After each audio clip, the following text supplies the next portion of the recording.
এই দোয়া যদি কেউ পড়ে তো আল্লাহ রাব্বুল আলামিন তার ওই বিপদে যা ক্ষতি হবে তার থেকে বেশি দিয়ে তাকে অবশ্যই পুষিয়ে দিবেন। উম্মে সালামা রাদিয়াল্লাহু তাআলা আনহা, নবী করিম সাল্লাল্লাহু আলাইহি সাল্লামের স্ত্রী, তিনি বলেন যে আমি নবী করিম সাল্লাল্লাহু আলাইহি সাল্লামকে কিভাবে পেয়েছি তোমরা জানো? অদ্ভুত ঘটনা, শিক্ষা নেওয়ার মতো একটা ঘটনা। তিনি বলেছেন যে আমার স্বামী আবু সালামা যখন মারা গেলেন আমি খুব বেশি ব্যথিত হলাম, মর্মাহত হলাম যে একজন ভালো সঙ্গী হারালাম, স্বামীকে হারালাম। তো আল্লাহর কাছে আমি কেঁদে কেটে নবী সাল্লাল্লাহু আলাইহি সাল্লামের সেখানে এই দোয়াটা পড়েছি। মোহতারাম হাজরিন, নবী করিম সাল্লাল্লাহু আলাইহি সাল্লাম বুখারী বর্ণনায় বলেছেন লান ইউতা আতাউন খায়রান ওয়া আওসা মিন আস-সবর।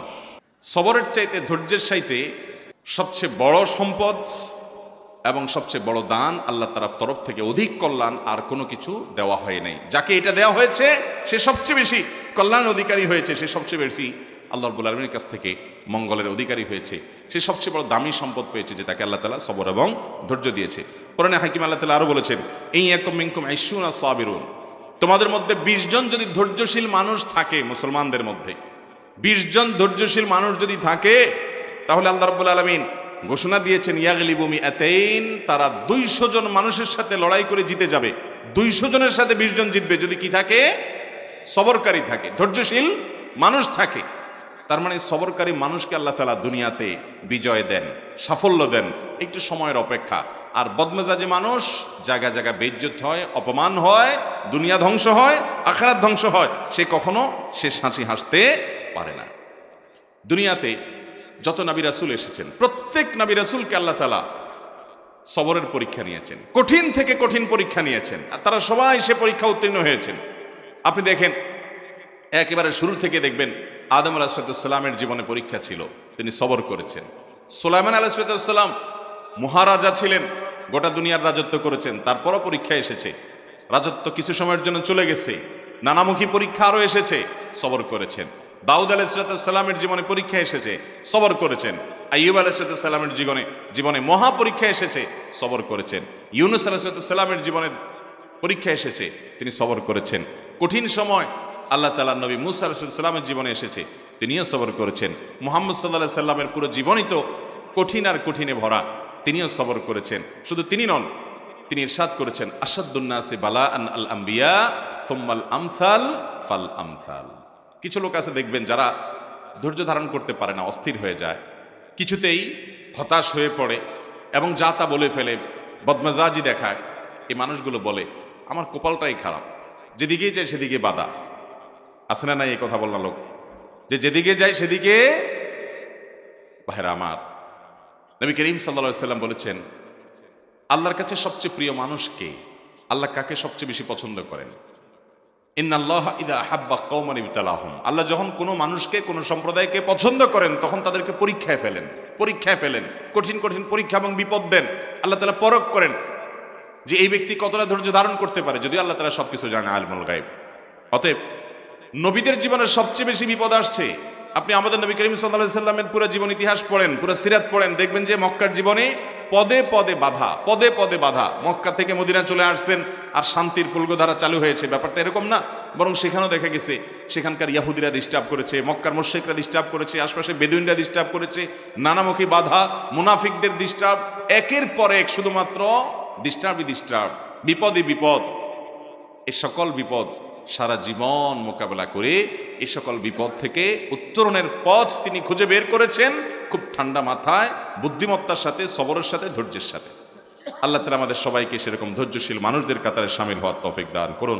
ভাইরা আমার, সাহাবীদের ভিতরে দেখবেন সেই সকল মানুষগুলো আল্লাহ তাআলার প্রিয় পাত্র হয়েছেন যারা সবর করেছেন। বেলাল রাদিয়াল্লাহু তাআলা আনহু, সুহাইব রাদিয়াল্লাহু তাআলা আনহু এবং আরো অনেক সাহাবায়ে কেরাম এবং আইম্মে মুজতাহিদিনদের মধ্যে দেখবেন ইমাম আযম আবু হানিফা রাহিমাহুল্লাহ, ইমাম শাফি রাহিমাহুল্লাহ, ইমাম আহমদ ইবনে হাম্বল রাহিমাহুল্লাহ, আরো বড় বড় ইমামদেরকে দেখবেন তাদের জীবনে শুধু পরীক্ষা, টর্চার, বিপদ, জুলুম এগুলো সহ্য করে তারা আল্লাহ তাআলার প্রিয় পাত্র হয়েছেন। আমরা চাই যে না, সব কিছু আমার বেটে বলে হয়ে যাবে। যার ভিতরে তাওহীদ যত মজবুত থাকে, আল্লাহর প্রতি ঈমান যত স্ট্রং থাকে, সে তত সবরকারী হয়, তত ধৈর্যশীল হয়। যার ভিতরে তাওহীদ যত দুর্বল থাকে, সে তত বেসবর হয়। কারণ আল্লাহ তাআলার জাতের প্রতি যদি ঈমান থাকে, সে বিশ্বাস করে যে আল্লাহ তাআলা আমার কল্যাণ আমার চাইতে ভালো বুঝেন, অতএব আমি যা চাইছি তা হয় নাই, ওকে তাহলে আল্লাহর উপর আমি ছেড়ে দিলাম, আমি খুশি আল্লাহর ফয়সালায়। আল্লাহর প্রতি ঈমানের দুর্বলতার অনেক প্রমাণের ভিতরে একটা বড় প্রমাণ হলো বেসবরি এবং ধৈর্যহীনতা। অতএব ধৈর্য ধরার চেষ্টা করবো তো ইনশাআল্লাহ।